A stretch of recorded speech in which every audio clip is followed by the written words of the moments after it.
सुबह का समय हो रहा था। आसमान में चमकते तारे गुम होते जा रहे थे। वहीं पर एक ज्ञानी व्यक्ति आसमान की ओर मुंह करके आंखें बंद करके बैठे थे। ऐसा लग रहा था कि आसमान की ओर देखकर किसी गहरी सोच में डूबे हों। परंतु बीच-बीच में उनके मुंह पर मुस्कान भी आ एक दान पात्र भी रखा हुआ था।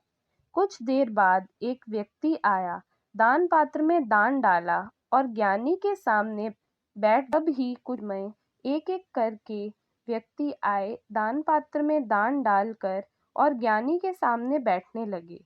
एक व्यक्ति ने दूसरे व्यक्ति को बोला, आज ज्ञानी जी कुछ ज्यादा ही गहरी सोच में हैं, जरूर कुछ ना कुछ विशेष घट रहा है।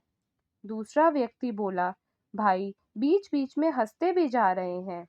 ज्ञानी जी की माया ज्ञानी जी ही जाने, देखते हैं। ज्ञानी जी ने आंखें खोलते ही उसी समय दो व्यक्ति आए। उनमें से एक व्यक्ति के चेहरे पर दिव्य तेज था। दूसरा व्यक्ति भला मानुष दिख रहा था। वे कोई और नहीं, गुरु नानक देव जी और भाई मर्दाना जी थे। भाई मर्दाना जी ने दान पात्र सामने से उठाकर ज्ञानी जी के पीछे रख दिया और गुरु जी भी उसी संगत में बैठ गए। दिन पूरी तरह निकल चुका था। थोड़ी देर के बाद ज्ञानी जी ने आंखें खोली और लोगों को बताना शुरू किया कि ईश्वर सबका भला करे। भगवान जी बहुत ही प्रसन्न है। नारद जी के साथ अच्छी बातचीत चल रही थी। ब्रह्मपुरी में तो खुशियां मनाई जा रही हैं। शिवपुरी में भजन और कीर्तन हो रहा है। भगवान स्वयं नाच रहे हैं। आप अच्छा भाग्य लिखवा कर आए हैं। जो आप लोगों ने स्वर्ग की बातों को सुना, अधिक से अधिक दान कीजिए, ईश्वर तुम्हारे भंडारे भरेंगे। तभी गुरुजी ने पूछा, और भले मानुष क्या कह रहे हो? ज्ञानी गुरुजी ने चेहरे को देखकर डर गया और मन में कहने लगा, अब मैं पकड़ा जाऊंगा। पर फिर भी गुरुजी ने सवाल का जवाब दिया, ये सभी बातें स्वर्ग की हैं। मैं इन सबको स्वर्ग की बातें बता रहा हूँ। गुरुजी ने पूछा, तुम स्वर्ग की बातें धरती में बैठकर कैसे बता सकते हो? ज्ञानी बोले, अपनी योगा शक्ति से मैं स्वर्ग की बातें पता कर सकता हूँ।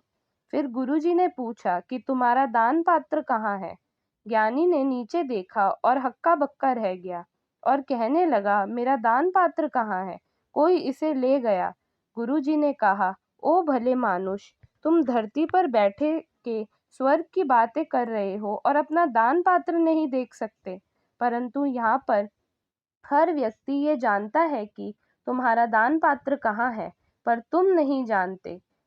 ज्ञानी गुस्से में बोला, बातें मत बनाओ और दान पात्र बताओ कहाँ है। गुरुजी बोले, क्या तुम अपनी योगा शक्ति से नहीं बता सकते कि दान पात्र कहाँ है? ज्ञानी बोला, मुझे क्या पता, मेरी तो आंखें बंद थी। गुरुजी बोले, आंखें बंद करके स्वर्ग का पता चल सकता है। ये सुनकर सभी लोग हंसने लगे। इतने में एक व्यक्ति ने पीछे से दान पात्र उठाकर आगे रख दिया। गुरुजी ने कहा, धरती पर क्या हो रहा है ये लोगों को बता नहीं सकते और तुम कह रहे हो कि मैं स्वर्ग की बातें बता रहा हूँ। यह धार्मिक संदेश नहीं है, बल्कि पाखंड है। कुछ ही देर में भाई मर्दाना जी रबाब निकाला और बजाना शुरू कर दिया। सभी लोग गुरुजी की भक्ति में लीन होने लगे। ये देखकर ज्ञानी वहां से चला गया। गुरुजी ने लोगों को पाखंड व्यक्ति से बचा लिया।